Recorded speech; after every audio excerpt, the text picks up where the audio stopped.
Предположили, что с водой можно делать опыты, элементы. Нам стало интересно, какая у нее форма, какой у нее цвет и запах.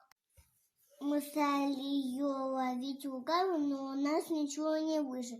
Тогда мы начали наливать в пакеты и стаканы. И сделали вывод: вода бесформенная и принимает форму того, куда ее нальют. Мы захотели узнать, имеет она запах или нет. Мы добавили в воду фруктовый чай. Сделали вывод, что она не имеет запаха. И пахнет тем, что ее добавляют. Мы хотели узнать, есть у нее вкус или нет. Для этого добавили соль и сахар, попробовали его на вкус и узнали, что стала вода соленая и сладкая. И сделали вывод, что у воды нет вкуса. Провели опыт на прозрачность воды плавнее.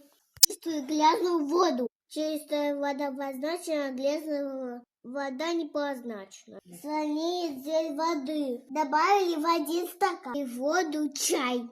И выяснили, что вода по себе бесцветная. Узнали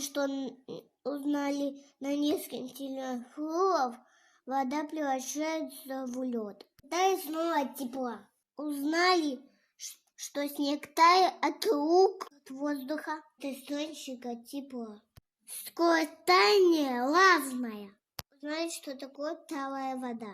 И узнали, что талую воду пить небезопасно. Потому что даже самый чистый снег, в нем очень много грязи. Сделали фильтр. Нам было очень интересно. Мы узнали много нового. Спасибо за внимание.